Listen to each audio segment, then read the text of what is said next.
ମୋ କଥା ଟିକେ ବୁଝିବାକୁ ଚେଷ୍ଟା କର। ବୁଝିପାରୁନି ମୁଁ ଆପଣଙ୍କୁ କେମିତି ବୁଝେଇବି, କଣ କହି ବୁଝେଇବି?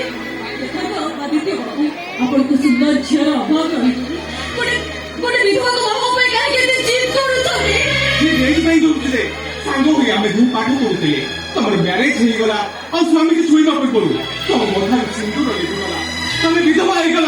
ଏ ସମାଜରେ କଳଙ୍କିତ ନା କରାବା ଥିଲା। ଆଦିତ୍ୟ ବାବୁ, ଦେଖ ଏତେ କମ ବୟସରୁ ବିଧବାର ଆଖ୍ୟା ନେଇ କେବେ ତୁମେ ସାରା ଜୀବନ ଏକୁଟିଆ ରହିବ? କାହିଁକି ବିଧିର ବିଧାନ, କଣ ପାଇଁ ଏ ନୀତି ଆଉ ନିୟମ? ତମ ମଥାରେ ସିନ୍ଦୁର ଦେଇ ଗୋଟେ ବିଧାନ ଅନ୍ତର୍ଗତକୁ ହଳି ଦେବାକୁ ଚାହିଁ ଦଉଛ। ତାମାନେ ଆପଣ କହୁଛନ୍ତି ମୁଁ ପୁଣିଥରେ ପାଟବଣାରେ ପକେଇ କନ୍ୟା ସାଜିବି, ଧଳା ମୁକୁଟ ପିନ୍ଧି ବେଦିରେ ବସିବି? ଯୁଗ ବଦଳିଛି ଗୁଞ୍ଜ, ଯୁଗ ସହିତ ପରିବର୍ତ୍ତନ ତାଳ ନେଇ ଆମକୁ ଚାଲିବାକୁ ପଡିବ। ତମେ ଏକଥା ବୁଝୁନ କାହିଁକି? କଣ ବୁଝିବି ମୁଁ? ସମାଜରେ ସାମାଜିକ ନୀତି ନିୟମ ଆପଣ ତିନିଗାର ଚଳିଛି ନା? ତାହେଲେ ଆପଣ କହୁଛନ୍ତି ଏ ସମାଜର ସାମାଜିକ ପରମ୍ପରାକୁ ଭୁଲିଯିବି, ନୀତି ନିୟମ ଲକ୍ଷ୍ୟ ରେଖାକୁ ମୁଁ ଡେଇଁଯିବି? ପ୍ଲିଜ୍ ଆଦିତ୍ୟ ବାବୁ, ପ୍ଲିଜ୍ ଆପଣ ମୋତେ ଦୟା ନ ଦେଖି ଆପଣଙ୍କ ବାଟରେ ଚାଲି ଯାଆନ୍ତୁ। ଆପଣ ତାମାନେ ତମେ ମୋ ଭଲ ପାଇବାକୁ ଦୟା ବୋଲି କହୁଛ? ଚଉଠି ରାତିରେ ସ୍ୱାମୀ ମରିଗଲା ପରେ ଜଣେ ଦ୍ୱିତୀୟ ବିବାହ କରିପାରିବନି, ଏହାକୁ ତୁମେ ସାମାଜିକ ପରମ୍ପରା ବୋଲି କହୁଛ?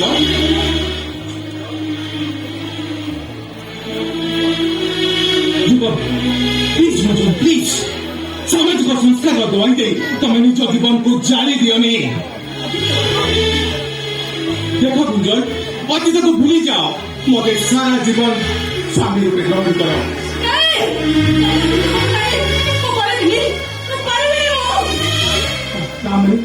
ତାମାନେ ମୁଁ ତୁମ ପାଇଁ ମୂଲ୍ୟହୀନ, ମୁଁ ତୁମ ସ୍ୱାମୀ ହେବା ପାଇଁ ଅଯୋଗ୍ୟ?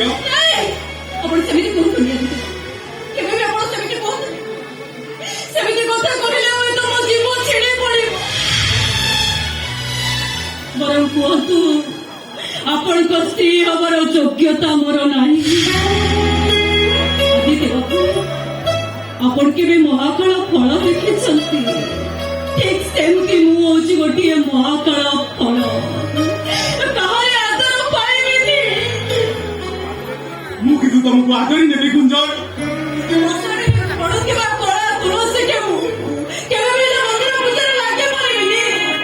ମୁଁ କିନ୍ତୁ ତୁମ ପାଇଁ ମହାସମା ଦେବି ଗୁଞ୍ଜନ।